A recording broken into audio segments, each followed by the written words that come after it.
Welcome back. Yeah, feels like we've done this a few times now. A few times. Yeah. Strange things Gremlins. are upon us. Gremlins in everywhere. the studio. In the studio, when and also when I tried telling this story previously, a lot of interesting stuff has happened. So you had a cell phone that was recording the talk that you were giving, what you were sharing, and it stopped recording, and then the files went corrupt. Yeah, and multiple times files corrupted. They wouldn't switch like iPhone to iComputer, whatever. They wouldn't talk to each other. So yeah, it's really trippy. Just to be completely transparent, we've worked on recording this a couple times, and we have a couple. You mean this is our fourth? Fourth full take, and we have done troubleshooting, and we have our protocols that we do at the beginning, and some stuff that we cannot explain. Some powers that be that do not want this out there, but you know what? We're not going to let them stop us. No, we're not. We're not going to get tired here, and I appreciate you guys struggling and wrestling with this with me, because I do think this is an important one. Yeah, it is. It really is, and that's why we're going to keep doing it. And if we have to do 100 takes, then so be it. We'll do it. Right? Well, now you said it. Yeah, bring it on. Bring it on. At this point, bring it on. Yep. We're in it to win it. So, we've been doing these, and we've been talking about the critters here in the Southwest and stuff like that are poisonous and deadly, and it brought me back to the vacation that I took to Hawaii. I was at Oahu, and poor guy. Somebody had to do it. Yeah, I know. It was the big island though is way nicer. Yeah, Oahu's the little but it's more just congested. Yeah, and so anyways, we went to do some snorkeling. And we needed to get some gear, so we rented some gear from a shop over there. And this lady was working in there, and she could tell that we weren't from there. And she's like, "Where are you guys from?" And we're like, "Oh, Arizona." In her face, she's like, "Whoa!" And I'm like, "Who?" She's like, "What part of Arizona are you from?" I said, "Oh, the southern end." And she's even like, "Oh my gosh!" She's like, "I would never live there." Ooh, taking it personal. Well, why? And she's like, "You guys have so many poisonous critters there that can kill you." And I started thinking, I'm like, yeah, you're right. Scorpions, spiders, snakes, wasps, bees, like Africanized bees and all that. Every plant has like a 2-inch thorn. Yeah, the jumping choy or jumping cactus. Yep. Yeah. So, and you have unfortunately experienced numerous. Yeah. I've this last year I finally got to check off like my desert bite bingo card. Yeah. Certified. Scorpions. Spiders, all that stuff. Every kind of plant that you get stabbed with. Yeah, that been there, done that. But yeah, this last year I got to, was bitten by a rattlesnake, a romance novel of reptilian nature. It wasn't romantic at all. It was actually pretty traumatic. And here we are now in February, and I'm finally kind of ready to talk about it. Yeah. What kind of rattlesnake was it? We've kind of had to back into that. Mm-hmm. It wasn't told to us, but there's different effects of venom from between a Mojave rattlesnake or Mojave diamondback and a Western diamondback. And it was the differences in how the venom really affected my body that makes us. We're about 95% sure that it was a Western diamondback. Oof. Yikes! Yeah, those things just look evil. They do. They really do. They really do. I didn't get much of a chance to look at this guy. It was pretty fast, but. So tell us how it all went down. How did this transpire? What were you doing? Well, last year, so this happened August 16th, 2021, about 10:02 in the morning, if I want to get really specific, because I remember it pretty clearly. Last year, we had an amazing monsoon. It was really heavy rain, a lot of big storms. And if you're not from the Southwest, like, we have some amazing storms here in the summertime called monsoons. Yeah. And they're usually just, for the last few years, actually, it's been like, maybe. Yeah. There hasn't been great storms, but last year was just amazing. Like, I think I saw something, the average rainfall total in the area was 12 inches. Yeah, and we're on the west side of town out by the Tucson Mountains, and we actually put up our own little rain gauge because we're like, man, I think this is the year. Yeah. Right? It's the year. And we had like 14 and a half inches of rain, which is, for us, that was like the last 3 or 4 years, like combined almost, I think was. And I know that year was like last year was, I think, the first or the second by total rainfall that we have on record. Yeah. Right. And with all of that rain out here in the desert's very much just add water. And so we ended up with just this huge explosion of life with all of that water. It's beautiful. I mean, my huge ironwood tree or in the front there, it was growing like a foot a day. Insane. Like the canopy was just like, just kept going. Thank you for the food. Yeah. Oh my God, water. What is this? Right. But so the entire area was just gorgeous. There was yellow butterflies everywhere. All of the plants huge and lush. But with the wind and everything, all of those plants that grew super fast were breaking. Yeah. And so I was helping clean up a lot of that. I mean, we'd have trees down all over the place, almost every day because it was almost daily storms. Mm-hmm. And so I was doing a big cleanup, and I actually ended up out to the dump the week before, and I got in trouble because I was just out there wearing my cowboy hat, my cowboy boots, as you do, as one does in the Southwest when in Rome. Sir. Yes, sir. And so guy come over shaking his finger and giving me the business about not having my hard hat and my PPE, didn't have my vest. And I was like, I'm sorry, but I just noticed like I could get out here and I could get rid of this and I could go get another one. If he's like, all right, man, just wear your hard hat next time. So it rained through the weekend, but it started clearing up, and so I thought, okay, we can go for it on Monday. So go out into my garage, going to be a good guy, going to go get my hard hat, and play by the rules. Mm-hmm. And I'm also wearing like my muck boots because it's kind of gross out there at the dump. So I've got these big giant rubber boots on, and I wear a size 14 shoe. So I mean those things are like everywhere. Dang. I can barely like control where they're going, right? Like it's like wearing snow skis or water skis trying to walk through. Things. So yeah, and I crash right into this box, right? And it's full of just spray paint cans. And like for a fact, like a WD-40 can goes rolling off to the side. And as soon as I kick that thing, I just hear this tss. Oh, spraying. Yeah, like it was just a wet spray. And I'm like, oh, I just lit a can of spray paint. And I'm just making a mess right now. I don't have time for this. So I just reach right on down. Whack. I knew in an instant that it had happened and what had happened, but also the thought went through my head like, he didn't even rattle, like cheater. Like the direct response for me when I get hear a rattlesnake is scream like a girl and retreat, which is the correct response. I'm pretty sure if you look that up in a book, it's everywhere. It says scream like a girl, turn, run. And that's flee, right? And there's good reason. They're dangerous animals. Mm-hmm. So knew in an instant that it had happened. Everybody asked me like, dude, what did you do with the snake? I'm like, nothing. It was like buried, entrenched in my tool wall there with all my stuff. And I didn't even see him walking up. I don't know exactly where he was. I know when the firefighters came to get him, it looked like a WWE SmackDown went down. There was like broken levels and like just everything was just laid to waste everywhere. So they had to wrestle that guy out of there. But all they wrote down on the piece of paper was rattlesnake. Firefighters, thanks for getting them. Next time, if you know somebody's been bitten by a rattlesnake, give some details. Yeah. Like, was it a sexy snake? Was it an evil snake? Was it more than just was it a Western Diamondback? Was it a Mojave? Like, was it one of those cool black ones that we only have here in Tucson? What's going on? What was it? But we had to piece that all together later. And then the other question I get asked is, man, what did that feel like? Right? Yeah. How did it feel? Well, when it first bit me, it hit my I was wearing a leather cuff at the time. And this guy, Ryan the Anvil, he makes them out of Missouri. Just makes really cool stuff, wallets and everything else. And I had one of his cuffs on, and I can say for a fact that his is snake-proof. The snake bit, and it bit into the cuff. Yeah. And it actually left a scratch on the cuff. I'll send you guys pictures of it. But you also see like a venom slick like coming down underneath there where the venom just leaked out onto the leather of the cuff. No kidding. And so it bit the cuff and me, and then let go and bit again on the way back out.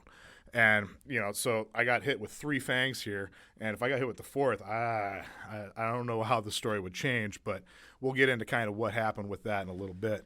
But the first initial bite, all I saw was this huge, just the strike was so fast, just the streak out and back, and that was it, a bit twice in that amount of time.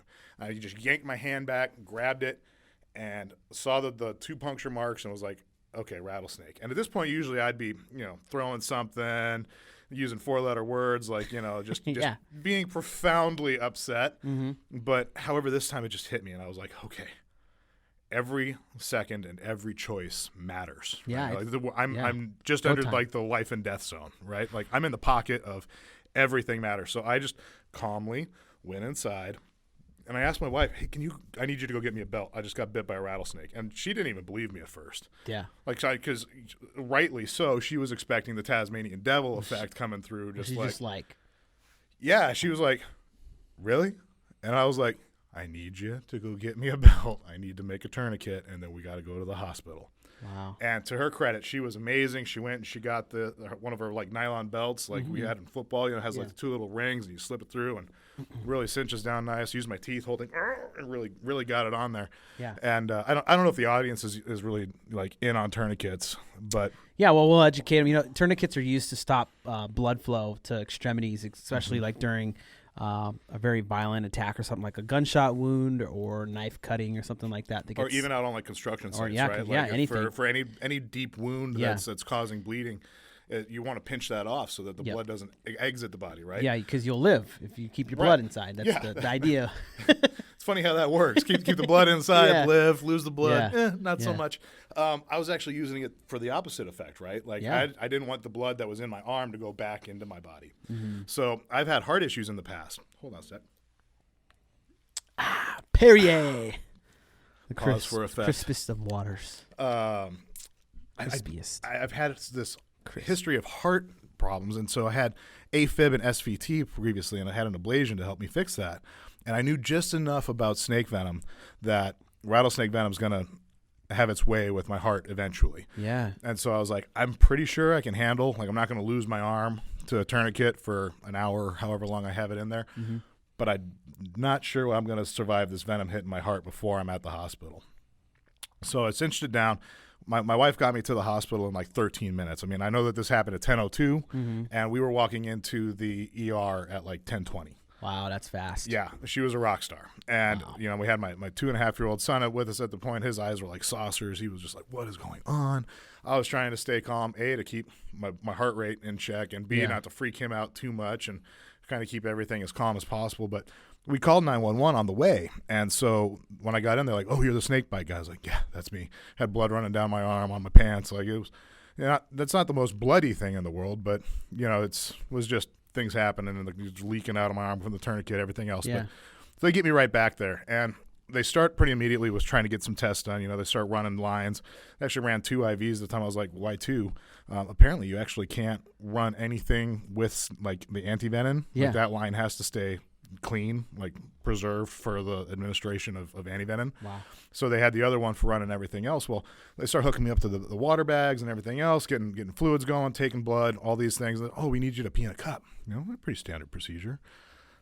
Well, I was on my way to the dump, so I knew I was going to be gone for a while. So, you know, like a pretty well-grown adult, said, you know, I'm going to go to the bathroom first. So I was barely able to give them, you know, just enough for a sample, trickled it out there. Huh? And at that point, that was like the last time I could actually urinate for like 9 hours. Like my kidneys were shut down almost immediately. And so, like I said, they had me hooked up to all these water bags. And in like the first, I don't know, like 5 to 7 hours, I put on like 18 pounds of water weight. Because things were shutting down. From yeah, the venom. from the venom, like my and they just kept pumping water in, which is what you do. But my body just could not actually process. My kidneys were done. And so scary. Super scary. And the situation starts to really compound quickly. So when I came in with the tourniquet, they were like, why do you have this tourniquet on there, right? Like they were starting to scold me for it. I'm like, well, this is my history with my heart. And we kind of went through that. And they're like, oh, that was a smart move. Crazy how it changed. Yeah, Huh? woo, yeah, all of a sudden attitude genius. changed. They're like, oh, man, glad you thought of that. Yeah. I'm like, me too. And so they take it off. And that's like the swelling was just incredible. And it happened immediately. We didn't really talk about it, but like after the bite, like it felt like a hit with a hammer. Like somebody struck me with a hammer. Yeah, just like over the head, just like it felt like it broke my wrist. You ever seen that movie Casino? Yeah. You know what I'm talking about? Where they take him in the money room? Yep. And they grab the hammer. Yeah. Yeah. Oh. So that's pretty much what it felt like, right? Like it felt like my wrist was shattered. I know it wasn't. They took x-rays. They were actually looking to see if a fang was still in there. And that's one of the things that they check for with the x-ray. They're like, nope, it's not broken. I'm like, feels like it's broken. Would you have worn that on your neck if you had that? Yeah. I'm a little bit hurt that I don't have like a hide, like a wallet, some boots, like a little hat band, something. But anyhow, one of the reasons that I was like, oh, I need to get this tourniquet is I could feel that venom starting to go up the back of my hand like almost immediately. Yeah, and that felt like just really strong, like a battery acid or something, just bubbling through my veins. And then it felt like somebody like chased after that with a torch, like on the top of my skin. It felt like my skin was just boiling on the outside or being burned by fire. No. And no way. People, so they're like, well, what kind of pain are you in? I'm like, I'm like a 9.5. You know, and I'm breathing, like I'm trying to check my breathing and everything because I'm just trying to cope. Yeah. Right. And just for like reference, Payne and I go back a little way. Like, You got some experience. yeah, I've done some things. I've had some hurts, had some owies. Last year I passed 9 kidney stones and went to the hospital for one of them. That was a 7.5 millimeter stone, and they just sent me home with like some Flomax and Tramadol, and they're like, "You got this, champ. Best of luck to you, Yeah, buddy. just call me when you got it done. What are you gonna name it?" And so, you know, I almost broke the toilet when that one came out. But like, so this was more painful than that by a long shot. By a long shot.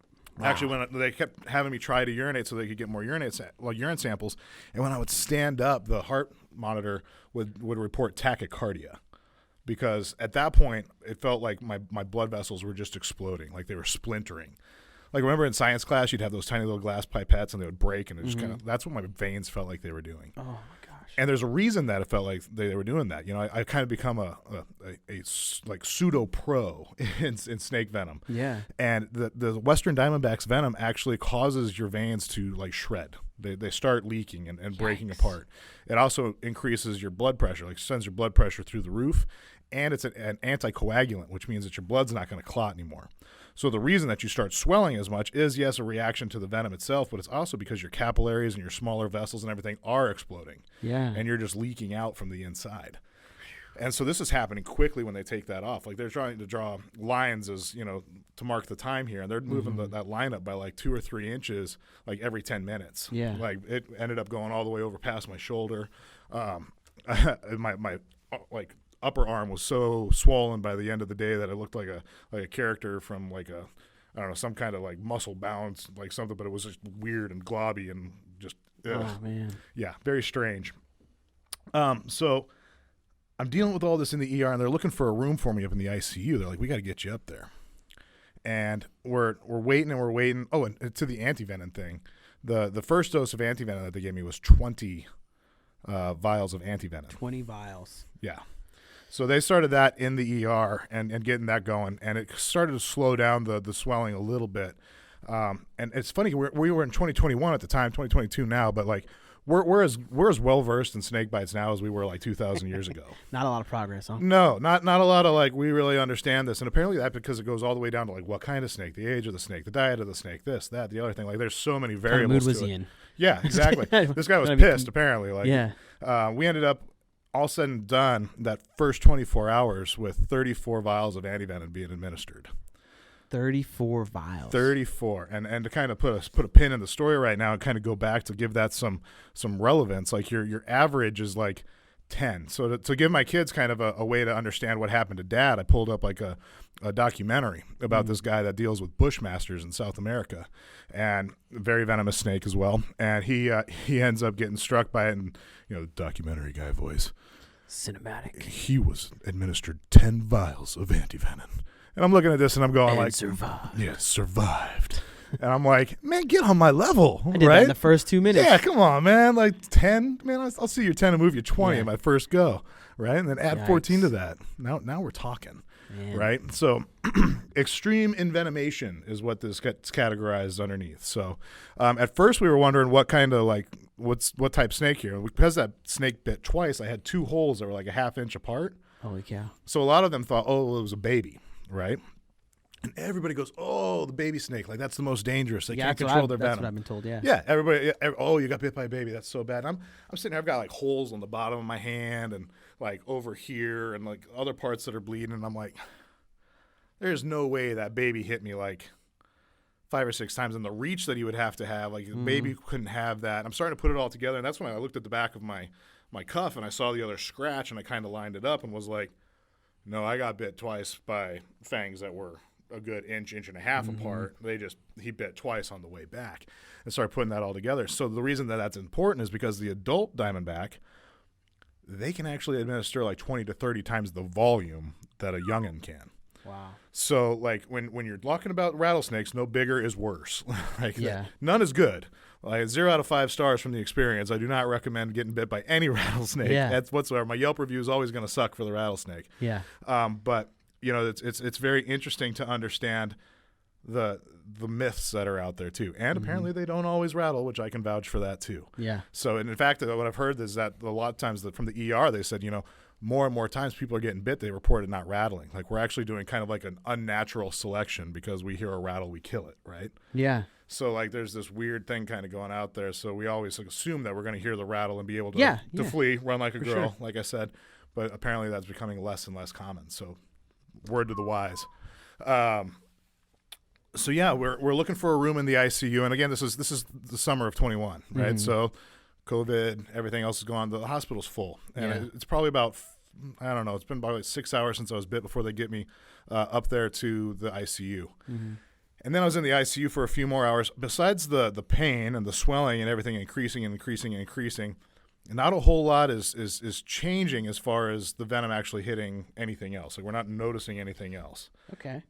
So there's this feeling of waiting for like that other shoe to fall, right? Like just, okay, what's going on? Mm-hmm. Tick tock, tick tock. Somewhere around sunset, the colors were changing outside. I was looking out there, and then the alarms in my room started going off. Not just like the tachycardia one because I'm trying to give them another sample or something, but like the big alarms. It goes from beep beep beep to like and all of a sudden those two beautiful words that you never want to hear when you're in the hospital, code blue, get called out by the little robot that monitors that kind of thing. And I'm like, oh, I wonder who that's for. It's for me. An entire stampede of nurses and doctors start running in the room, and things got really interesting really fast. The biggest thing that sticks out to me from the beginning of this and all of the chaos is that they stuck this oxygen mask on my face. And they just kind of plowed that thing on, and they had it kind of off to the side and taped up by my eye. So I remember that my stress move. Yeah, they got it in mostly the right place, and it worked. So good for them. But I'm kind of looking out of this taped eye and everything else, watching the monitors with my left eye, and things are just going from bad to worse, like quickly. And since this started, I realized, like, okay, I'm kind of in a position. Obviously, that every decision's going to matter. Yeah. But also, like, I'm no longer in control. Mm-hmm. Like, this has happened. That's scary, man. Yeah, especially if I'm like a type AAA personality that I like to control everything I possibly can and get kind of upset when I can't. But at this point, it was just one of those lessons of like, oh, there's nothing I can do. Buckle up. Buckle up. My butt's in the seat. The ride has started. And at this point, it was basically like at the top of the roller coaster, like when the clink, clink, clink stops. Yeah. And you're looking out at just how far your dumb decision got you above the ground level. And you're starting to reel with the effect of like, okay, now we're going. Like this ride is going to go. Yeah. And so all of this is happening, and I start sitting in all the chaos. I go, well, it's time to talk to God about this a little bit, right? And so I just admit, I'm really afraid here. I know I don't have control. You do. I get into kind of deal-making mode too. Yeah. Like, hey, I really want to survive. I got a wife. I got 2 beautiful kids. I want to be around. Can I make a request? Can we trick the devil? Yeah. Can we like use this weapon formed against me for good? Like, can you use this venom to burn out everything that you don't want in me and like leave the parts of me that you do? Yeah. We'll get back to that in a bit. But I say that's really a sincere prayer. I mean, I kind of joke about it a little bit and my tone goes around, but it was a very serious thing. Like, please get me out of this. Please get me to the other side and you can use me. And I'll kind of go back a little bit because we'll have to talk about this in a little bit later. I joined my faith like when I was 17, a little bit later in life. Mm-hmm. My mom always tried to get me to go to church. It just wasn't for me. I didn't see myself reflected in that area. Yeah. And then I had an experience that kind of brought me to that faith with zero doubts. I had a very scientific mind. It was like, if this can exist, then that can exist. Everything's in balance. Mm-hmm. And I saw something that made me go, okay, well, if that can exist, then so can God. Yeah. Right? And I chose God's team. And at that point, I said, what do you want me to do in all of this? And he said, I want you to be a shepherd. Okay, so I actually started teaching Sunday school as a very new to the faith kind of guy. I jumped right in, read the Bible, did all that, and got myself pretty well versed enough. And my church at the time needed somebody to help with the junior and senior high. So I jumped in there at like 18, 19 years old and started teaching kids that were like 5 to 8 years younger than me. Mm-hmm. It was pretty cool because there was like kind of the peer effect there. Yeah. But anyhow, we're going through this whole thing here, and we'll kind of touch back to that on a little bit, where all of a sudden it starts calming down. After that prayer, after everything, like hour and 15 minutes into this whole process, they're working on me for an hour and 15 minutes through all this, and I'm just thinking I'm going to die. Yeah. And then all of a sudden the alarms are starting to kind of quiet out, and the numbers in the room are decreasing. Like the doctors and the nurses, they're starting to spend their time on other stuff. It's not as intense. Okay, like then they're okay, we got you stabilized. We're going to watch you. Mm-hmm. Hang tight. Let us push the button if you need anything. So then, I'm kind of waiting in that quiet, and I hear another code blue start. I'm like, here we go again. It wasn't for me, though. It was for the guy to the room on my right. They're yelling his name. Won't repeat it here out of privacy, but like they kept it. It'll be stuck in my head forever. They wanted him to respond. They wanted him to move this way. They wanted him to do that. And they just working on that guy for a long time. And all of a sudden they said code blue again. Oh, my, here I go again. Nope, it's not for me. It's for the room off to the left. And so half of that contingent, like 7 or 8 nurses and doctors go over here, and they can still hear I'm talking over here. And it's just, all this stuff going on. Like I'm bookended. Mm-hmm. I'm experiencing this in stereo from my room here in the middle, right? And then I do that thing where you're never really supposed to. I'm like, oh, I'm really happy that I got all of them and that I'm okay. Yeah. Boom. Just on cue, it felt like getting hit by like a bumper car or something, like huge like jolt. Wow. And it felt like all of a sudden like the room was falling. I actually looked out the window like to the sunset and looking at the mountains and realized, no, okay, like I'm not falling. Like I have my horizon. I'm not, it's me. And so then I'm going to reach for that button that they told me to push, but I can't move my arm. Oh no. I go to yell. I can't yell. Now I'm freaking out. Now I'm paralyzed. I'm in the bed and things like the lights are going out. Things are spiraling. Yeah. I'm starting to recognize the alarms are starting to scream again and everything. But all I can think is about my kids, about my wife, and that I'm not ready. Yeah. When I was 19, I lost my father to cancer, and I was there when he passed away. And I did not want to tell my dad anything but fight and stay with me and don't go. I'm not ready, all that. But I prayed to God and said, like, hey, can you help me make this? This is about him, not me, right? Like the numbers on the charts, there wasn't really anything to fight for anymore. Sorry, man. I appreciate that. But so through that, I got these words that somebody else holding his hand. You're so loved. It's okay. Like it's all going to be okay. You did great. All of these kind of really reassuring things that I didn't want to say, but I was given the grace to say. Mm-hmm. And here I am, like 19 years later, sitting in a bed, literally life slipping away from me. And I'm hearing that being echoed back. I kind of describe God as like the best author in the world. He can tell way better stories than anybody else that I know. And I'm just here to kind of repeat it. Mm-hmm. But there's this echo of those same words that I was telling my father while he was passing away that are coming back to me to reassure me. Yeah. And there's this comforting feeling that's kind of coming over, and I know I'm not alone. And I'm listening to those words, and it was very scary and touching. Mm-hmm. And then all of a sudden, I was in darkness. It was black, right? But I was still conscious. And I know I wasn't with my body. I couldn't feel the pain anymore. Like I said, I was in a lot of pain, very, very knowing pain. Mm-hmm. All of that was gone. I was in this, like, I kind of can only equate it to when you're in like that winter bed that's like the most cozy position, and you wake up and you're like, oh, no. Mm-hmm. Everything's perfect. The temperature of the room's perfect. The temperature of the covers. Warm. The weight is right. You're cozy and comfy, and everything's just, that's how it felt. Mm-hmm. Like it was just so perfect in so many ways. And not only did I lose my dad when I was young, I lost my grandparents. I lost some uncles, aunts. I lost a cousin at a young age. She was 34 when she passed. There's just so many people that I've missed, and I've carried a lot of grief for. I don't like to say that my life was defined by my father's passing, but it's kind of hard to say that your life isn't. Yeah, well, you were young, man. Yeah, I mean, it's such a foundational loss. Yeah. And it took me a long time to deal with that. And a lot of those kind of losses afterwards, and I've done a lot of men's work, and we'll kind of touch on that in a little bit too. But the thing about it is, that grief kind of becomes defining, like that loss, that moment, and everything that comes after it becomes a part of your path, and you can't really ignore that. And I don't ignore it anymore. It's just part of my life. But other people have had it a lot worse, and other people have had it better, sure. But this is just my path. But here I am, and I know I start in this darkness, and I know I'm starting to have conversations. Like I'm having meet and greets, basically, with my family that's passed before me. Yeah. And it's just these joyous meetings. I know that they're okay. I know that they're beyond okay, right? Like they are good. It is happy. It is good times here on the other side. This is an amazing revelatory thing. And the best way I can explain this one, too, is that I have a knowing that I had these conversations. Mm-hmm. Like I know that I talked to my dad. I know that I talked with my grandparents. I know that I talked to my uncles, and I'm pretty well sure that I talked with my cousin. Mm-hmm. I couldn't tell you the specifics of any of those conversations. It's like a barrier. Yeah, like almost a do not pass go, do not collect $200 on the way back. Wow. And let's talk about that way back, because I was having these conversations and I'm back in that darkness, and all of a sudden there's just this command, breathe. And again, I get that jolt, like hit again, like, I'm back in my body. I know I'm back in my body. I'm feeling pain. I'm kind of aware of beeping and screeching from the machines. Completely different scenario than where it was previously. Yeah.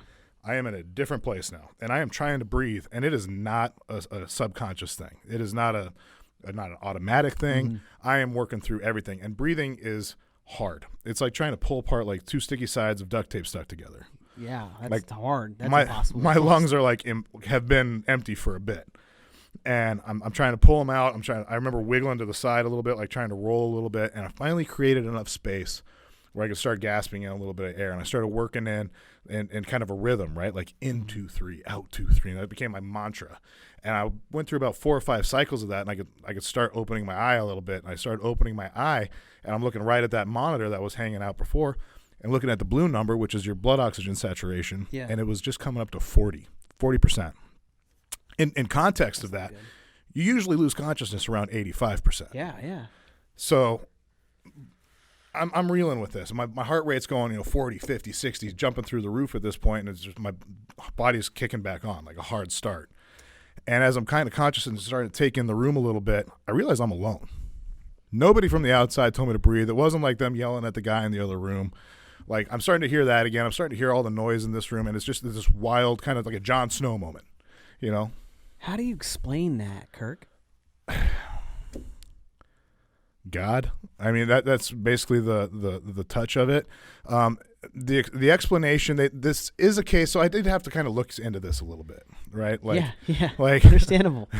But actually, I actually didn't look into it until I gave a talk a few weeks back, and like, okay, well, if somebody actually asked me, because this has been a very personal thing, like I actually went onto Facebook after just explained to everybody that I've been bit by a rattlesnake and promised to talk about this part of it, but never really got around to it. I wanted that time to kind of digest and get my arms around it and be able to, I don't know if you can even say understand, but like wrestle with it enough to kind of talk intelligently about what happened. Well, yeah, absolutely, yeah. And so now that I'm going to be talking in front of all these other people, I'm like, okay, well, what if somebody asks? So I look it up, and apparently, there's a name for this. It's called like the Lazarus syndrome or Lazarus effect. Lazarus. Yeah. Kind of popular dude from the Bible. Died for a little while. Jesus brought him out of the grave. But the gist of that is basically somebody that's gone through, basically been kept from dying. And I don't, like I said, I couldn't tell you if they used the paddles on me, if they were doing CPR, anything. I just knew it was a very chaotic hour and 15 minutes. They were putting like a new drug in my IV like every 2 minutes during that time that they were working on me in the ICU. They were trying to bring my blood pressure up, bring it back down, get my heart doing this, do that. It was wild. And I was kind of pre-med for a while, coming out of high school and into college. And so hearing the things that they were saying were not the things that you ever want to hear an emergency crew saying while they're working on you. But the Lazarus effect says that anybody that's been kind of resuscitated or CPR or anything like that, there's a chance that they could pass away still after that. Yeah. But in the Lazarus effect, it's an auto-resurrection or auto-resuscitation. Like your body just basically kicks back on. So I pulled it up on Google. I'm reading it here. It says, first reported in 1982. Since then, there have been several case reports of the dead coming back to life following cardiac arrest and even having good long-term outcomes. Yeah, I think when I was looking it up, I dug through a couple things. I was like, over the last 26 years, there was like 38 cases or something like that recorded. Out of the billions of people coming and going, right?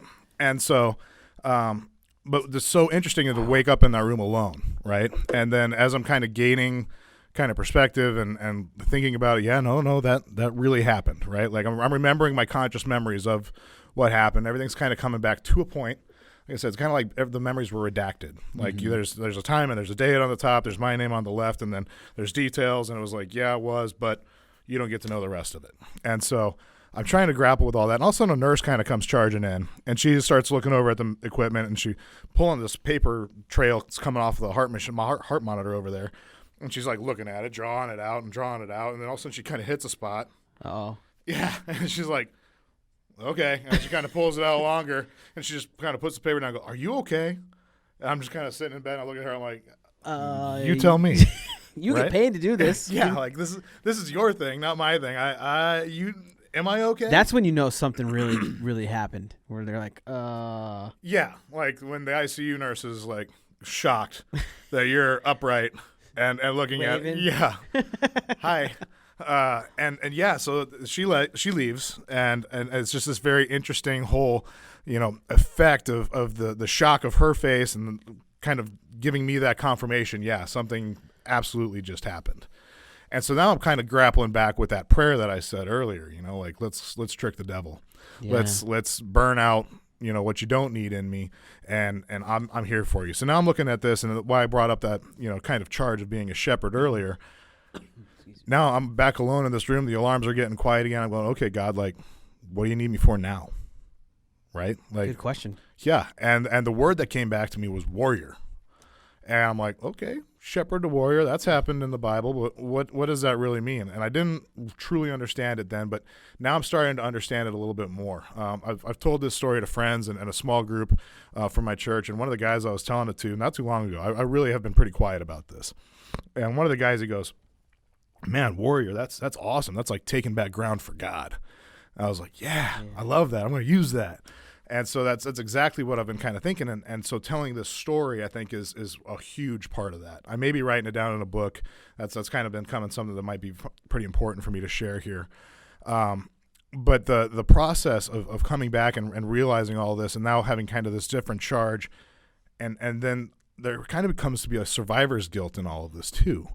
As I mentioned, both those other rooms were beeping and screaming, and they were still working on them when I woke up. Yeah. Well, later that night, those guys got transferred out of the ICU, and so did I. But those guys got transferred out to the morgue. Oh man, that's unfortunate. Like, I mean, I had to watch those guys go out in body bags, and I'm sitting here going, "What right do I have to be sitting in this bed and breathing?" Right? Like, what makes that scenario different? And I don't have an answer for that. I don't. But I do understand kind of the blessing of the second chance, and that's kind of where I want to start kind of getting into these stories. And after the fact here, so now I'm awake, I'm in the hospital. They actually don't have anything else trippy happen. They do end up moving me back down to a regular room from the ICU. Everything's stabled out, and they did administer another 14 vials of antivenin. After that, they got me up to the 34. And which actually I was monitored. I want to make a point of this because that's actually all monitored by the poison control. Kind of what I was interesting. Yeah. What I was saying about we don't know that much about it. Like all the doctors and all of their expertise there at the hospital turn it back over to poison control and just say, well, what do we do? They take blood tests, they take other tests and see where your INR, your clotting ratios are and all that. And they say, what do we do? And then in my case, it was just kind of keep adding antivenin until we get to where we think we're okay. Fight. And so I ended up, like I said, 34 vials of antivenin. So I'm just sitting there for the next 4 days, and they finally send me home. And for like 10 days after the bite, the back of my hand is just burning. Like it just continues to just feel like it's burning. And don't mean to be gross, but it feels like there's like worms in there. Yeah. Oh. Like crawling around. And all of a sudden my finger just goes boop, like just starts hanging. I'm like, well, what is that? And it turns out the venom was just so corrosive that it ate through the erector tendon from the back of my finger on the back of my hand. Yikes. So a month after the bite, I ended up having a palmaris longus transfer from my forearm to the I can back see of a my scar. hand. Yeah, pretty nice right little there. scar there. Something to remember it all by. And so I mean, this venom is no joke. But the realizations that started kind of pouring out of this really started showing up in my journaling. Yeah. And when I started looking into my journaling and some of the men's work I do, it became very interesting in some of, I talked about echoes like previously of like the words that I said to my father. Mm-hmm. And then I started looking back into my journaling, and there was this like premonition almost. Like a lot of the journals had to do with dying, up to the point of where like the second to the last one was literally entitled, I feel like I'm going to die. Like there was this like closing window of time. I had this like feeling of being rushed. Mm-hmm. And then one of them previous to that was Memento Mori, like about 3 or 4 weeks over that. And Memento Mori is this old practice made pretty popular by Seneca and Marcus Aurelius, who was a Roman emperor in the years of like 120 to 180. Yeah. Led a huge war campaign, wrote a whole bunch of books about their Stoic philosophy. And his book, The Meditations, is one of like, it's like the like manual for that. And this process of Memento Mori is to live every day as if you were going to die. Like, and he wanted to be reminded. He actually had a servant that would kind of remind him, like, "Hey, Marcus, it's that time, but I just want to remind you that you're going to die. And as morbid as that is, it's really a thing to make sure that we're spending our time well, that we're living a valuable life. Yeah. Like if you were to go out at the end of the day today, is what you're spending your time doing right now valuable? Or are you proud of that? Or is that something that's going to move the needle for your goals in your life and for making a good life for your loved ones? He even goes farther to apply that to, I mean, this one's really rough. So like kind of sit down for this one, but like bedtime with your kids, you just became a father last year, right? Yeah. And so as a parent of two myself, like bedtime, sometimes we rush that, right? Like we're ready to get off to, some rest of our own. And he says, well, what would you treat bedtime as if you didn't know your child was going to wake up the next day? Oh, right? deep. Hurts. But there's this concept of, would you answer those extra questions? When they ask for another story, would you give them that extra story? Like, what if that was the last interaction you were ever going to have with that cherished child of yours? How would you leave that? And it's such a rough thought, but even after I kind of went across that, it's changed so much. I answer more questions. I cuddle more. Yeah. I make sure that I get an extra hug. Sometimes I turn around and give them an extra kiss because it's just what if? Yeah. And for me, it's that, the concept goes both ways. I am very aware now that I don't have extra time. There is not a guarantee of tomorrow. You might go out for a hard hat and something might bite you. Yeah. You don't have that scheduled. Well, right? I think a lot of people in our society assume that tomorrow is going to be there. And they play life thinking that there's going to be tomorrow. Yeah. Every time, and they put things off and stuff like that. They get clouded like you're talking about. It's real easy to get stuck in the rat race and go after things that aren't that, right? Like possessions and materials and, the stress that comes with trying to get the next promotion, the time away from family and stuff like that. So yeah, and I mean we get so focused on those things, like that, like you said, like that new house, more space, or the newer car, and there's nothing wrong with any of those things. Agreed. Yeah. Like if you got it, you want it, you do your thing, but make sure that you're spending your time on things that really are at the end of like when you're in those last moments, you're not thinking about your car or your house. I can guarantee you that. Yeah, it sounds like you had some experience in there. Yeah, from somebody that knows, that's in a very small population of can talk about it afterwards. You don't get to have those kinds of things with you. No, there's no U-Haul on the way to the grave. No, I mean, you don't can't even take get it that with cheap you. little belongings bag at the hospital. No. Like Can't throw a bag over your shoulder and say, all right, here we go. All right, Yeah, take this tie with it up me. in my knapsack and go. Yeah. Yeah. What you get are those meaningful relationships, and you do have that this is your life moment where you have everything that you're kind of looking at and going, oh, like I'm done. And one of the things that I heard after this, which was like, wow, yeah, that's a thunderbolt right there, is a definition of procrastination as the arrogance to ask God for another day to do the things you had time to do today. Oh yeah, that's right to the face. It's not maybe as bad as that bedtime one, but it's another one. Like it really puts it into perspective. Like really the arrogance. Yeah, you talking about this stuff kind of reminds me of something I would do when I worked law enforcement before this, and my wife knew about this too. But every day I would be shaving in the morning before I went to work. I'd be shaving and I'd be staring at myself in the mirror. Well, I'm looking in the mirror. My conversation with myself is, are you good with what you've done today and yesterday to leave? Yeah. Might not be here. Nothing is guaranteed. And I had that mentality every day going in. I think most law enforcement officers, and there's other professions, undoubtedly, that you do have to have that conversation with yourself. Yeah. And if you're not, it's when, it goes back to thinking about all the stuff that's around you that's so important that we lose sight of. Yeah. And thank you to you and everybody else, that's ever worn a badge or served the community or our country, our brave warriors. And it's just there is that part, right, of having to recognize like, okay, there's an end. Yeah. And I don't know where it's at. And that kind of goes back to that arrogance or maybe it is just distraction. For me, I can speak, it was an arrogance of tomorrow, right? Yeah. Like I've got time. And really the fact of the matter is we don't know how much time we have. I might have another 40, 50 years here. I might have another 40 seconds. Yeah. I don't know. But what I do know now from this experience, and I'm trying to kind of get this meaning across, is that everybody in your life should know where you stand, right? You need to be putting your time and investing yourself into the things that are important. Yeah. If you had, something happen to you and you only had 5 minutes, how would you spend that 5 minutes? Do those people that you would want to spend that time with know? I mean, technically they could. Yeah. Right? Like if we were living in the present enough and being intentional enough, our kids would know. Mm-hmm. Our wives would know. Maybe our siblings, our family, everybody else around us, our friends. Like let's be honest. I got friends that I love. Yeah. Just like as if they were family. So I mean, all of these people, if you're not telling them that you love them, if you're not telling them the truth, like get on that. That's the bare minimum I want people to get out of this, right? Mm-hmm. But the other side of that is just really spending that time. After this whole thing just kind of gave me this, I kind of said, like survivor's guilt coming out of the hospital there when I know those other guys didn't. I'm looking at me like, why me? And then that translated over into the holidays. And let's take a look at kind of some of my journaling from after the fact. I called this last Christmas the impossible Christmas. Why? Because it seemed like it was an impossible thing. I shouldn't be there. Okay. Right? Like it seemed like that it was like an impossible thing for me to be on the other side and then to be here enjoying the celebration of Christ, right? Mm-hmm. And so it was a very emotional holiday for me.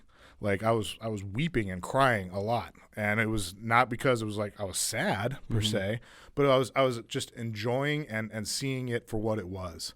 I was experiencing Christmas kind of like a baby again, like a child. Yeah. And it's so difficult for me to even have these kind of conversations. I think that's why it's taken me so long to talk about it, because there's not really a lot of people that can understand what I'm saying. I can't explain this to my kids. I will at some point, and hopefully they'll listen to this, and there'll be a lesson kind of taught through whatever if I don't have the time to do it. But there's even my wife. Like, I mean, I've talked about her with all of the COVID restrictions. Mm-hmm. My wife, my mom, they didn't even know that I'd gone through all this until like after I got home. Yeah. Like 72, 80 something hours after this whole thing went down, I was like, yeah, so something kind of funny happened to me. Mm-hmm.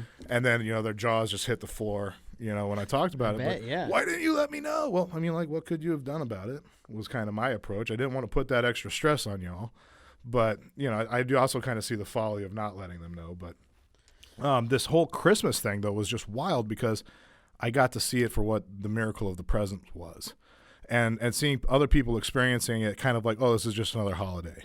Taking going pictures. Through the motions, yeah, like taking pictures with their phone to put it up on the gram. Go visit the in-laws. I got to do this, and then I got to do that. And then there's this thing and that thing. We are all busy in the holidays, right? Like if you got kids especially, like you are running here, there, everywhere, and you are ticking off a lot of boxes. That's just part of the game. Mm-hmm. But please just like recognize that. Take some time to just go, wow, like this is a special time of year.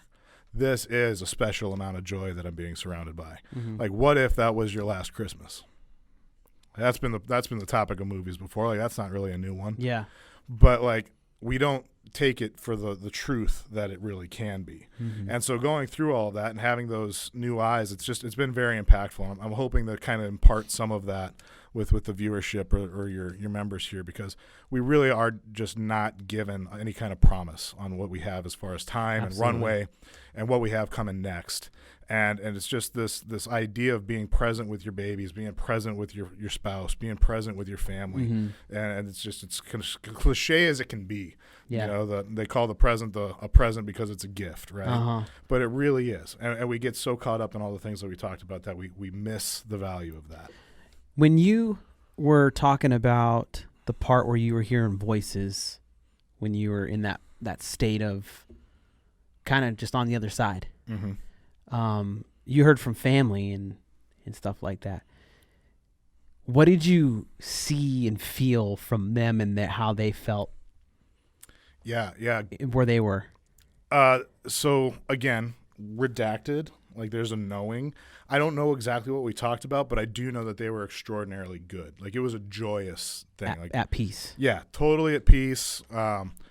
Everything was fine. They we met it was a joyful meeting. I do know that. And so there's the level and magnitude of hope that I have for, what comes next. Like I said about my experience kind of left me as a teenager not being able to not deny that there's a God, right? Yeah. And now I'm in a position where I'm not able to deny that there's an afterlife. And I also know that there's plenty of joy and comfort in it. and there's this huge weight that's off my shoulder. I kind of said there's like defining grief of that other event. That's for the most part gone.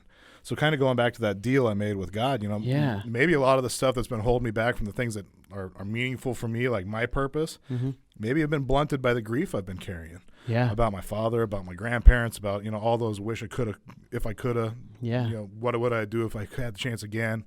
All those different questions that can kind of hold us back. That's all gone. Like I actually left that grief for the dead with the dead in the place of the dead. Kind of, again, like I can't write this story. And I'm barely able to really tell it with the level of intelligence that I think it needs to be brought. You can't draw this up on a whiteboard. Yeah, no. You can't put a diagram together of what you experienced and when I woke up, there wasn't like a pamphlet on the next of the oh, so you died. How to talk about it? Thank you for visiting. Welcome back. There was no so a signature saying that you were there. No little ticket with a punch in it. Like there was no orientation to come back to life for through the experience. But I'm doing the best I can with it. I'm trying to communicate it well enough. The idea of kind of putting this in a book is definitely out there. Do it. I mean, in communicating this story, we were talking a little bit earlier about it's kind of like 300, like the movie, like the big guy favorite, right? Yeah. And this big, fantastic, like over-the-top violence that we see and such heroism from King Leonidas. And we realize that, there's this point in the movie where the gentleman that actually is telling the story is being kicked out to go back because he lost a 9. He's like, oh, the gods saw fit to give me 2, like trying to say, oh, yeah. But Leonidas then says, well, yeah, but there's only one of us out here that can tell the story. And that's you, and you need to go back. And so we kind of realize that we're on this like fantastic end of the storytelling over there. Yeah. And I promise I'm not adding I'm just telling you what I can even understand. I'm not going Frank Miller on this, right? But I do want to get that out there of just look, if you're missing somebody, you're gonna see them again. Mm-hmm. If you're missing somebody, they're in a good place. Right. And if you're sad about somebody, there's room for that grief. I'm always going to miss my father. Yeah. I'm always going to miss my family. There's always going to be a place and an experience that's empty without them at a holiday. That's not going away. But I can carry joy because I know where they are. Yeah. And I know that they're good. They're beyond good. There's that peace that, surpasses all understanding that we talk about. And it's real. Like that is a real thing. I don't understand it, but I can tell you that it's real, right? And I can tell you that there is definitely peace in that whole process. So this has been a very important, very heavily on my heart thing to be talking about. Yeah. And I know we've been taking a number of swings at getting it done, and hopefully this time we'll have the kinks worked out. Something's been stopping. We had to go and we had to go out and sit in the venue because we couldn't put into writing or math or system what happened. Yeah. I think all you should put up some blooper. Here's take 1 where the microphones suddenly weren't working, and here's take 2 where the cameras went out, and here's take 3 where just all these different things. But I know how good. Put you it guys in the are book, here. man. Put it in the book. Hey, I was here at the studio, and it. But it's wild. I mean, but here we are, and I'm so grateful, and I'm kind of getting over that, survivor's guilt thing. I'm just at this point, I'm so blessed every day. I wake up. I think there's another concept that I've heard. What if you woke up and you only had the things that you were thankful for the night before, the things you said thank you for. Yeah. And so I am so thankful every day when I get to look at my babies and when I get to look at my wife and I get to, things aren't perfect, but we're looking for progress over perfection. Right. But so remember how blessed you are for the things you do have, and so many situations, the things that you have are somebody else's dream. Yeah. Right. And we forget that, especially here in America. Right? Like the things that we're disappointed in, somebody else can't even imagine to have. Yeah. And so realize that we're doing well, and spend your time with the things that are going to matter, that you're going to look back on I'm sorry that you will. Okay. But you're going to end up in a situation where you're looking back on things going, this was my life. Just go to the wide angle if you're having, So things are hiccuping again here. Well, she's directing. So, But hey, it's been great having you here. Thank you for sharing your story. It is just, I get kind of chills when this was the 4th time you've heard it too. Well, I want to thank our sponsors too, Copper Creek Cookies, Fresh Catering, and Blueprint Home Services. Thank you for the stuff you guys do. And I want to say, if you want to be on this podcast, reach out to us at ltdmedia.net. If you need a webpage, some other online services, Google Ads, you name it, social media, we got you covered. Thank you for listening.